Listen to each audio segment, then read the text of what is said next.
La mise en place d'un dispositif comme celui-ci, ça prend combien de temps? C'est-à-dire aujourd'hui, pour être opérationnel, alors j'imagine on commence souvent par un groupe de formateurs qui va être un peu le noyau.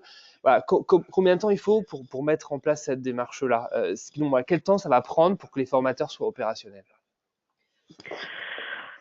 C'est bien difficile de répondre à cette question parce que le temps, est-ce qu'il concerne la question, est-ce qu'elle concerne la constitution des outils? Est-ce qu'elle concerne la formation des formateurs? Est-ce qu'elle concerne le déploiement de cette démarche sur l'ensemble des classes du CFA?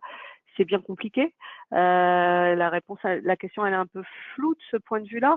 Euh, Moi, je dirais qu'il faut simplement se mettre en route. Voilà, c'est la seule chose que je peux qui me semble possible de répondre. Il faut se mettre en route, notamment sur la constitution de ressources pédagogiques digitales. La formation et la conduite du changement, c'est aussi un autre chantier. Mais je crois que le plus important, c'est la constitution de ces ressources pédagogiques ou alors le recensement de ces ressources pédagogiques. Il faut commencer à faire un petit schéma directeur. Je dirais que pour moi, la question est moins celle de l'outil. Il y a des outils qui sont spécialisés dans l'alternance et l'alternance proactive. Il y a un outil qui s'appelle GoISAP dont vous pouvez consulter les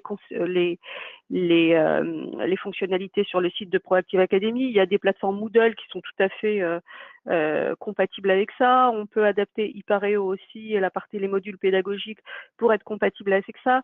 Je dirais que c'est pas le plus important, c'est faire le schéma directeur informatique, c'est-à-dire tracer plus que l'outil, c'est vraiment aller phaser ses efforts, se dire, ben voilà, quel est notre objectif en matière de constitution de ressources pédagogiques, combien de temps on veut pour y aller, comment on va phaser les efforts, quel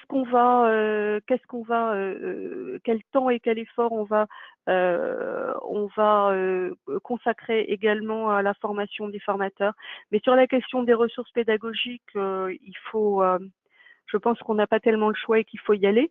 Maintenant, il y a beaucoup de il y a des choix stratégiques qui doivent être faits. Voilà, il y a des choix d'investissement. Il y a aussi la réforme qui oblige les CFA à prendre, qui les confronte à beaucoup de changements.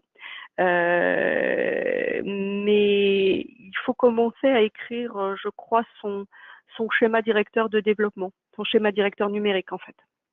Super, le sujet est passionnant.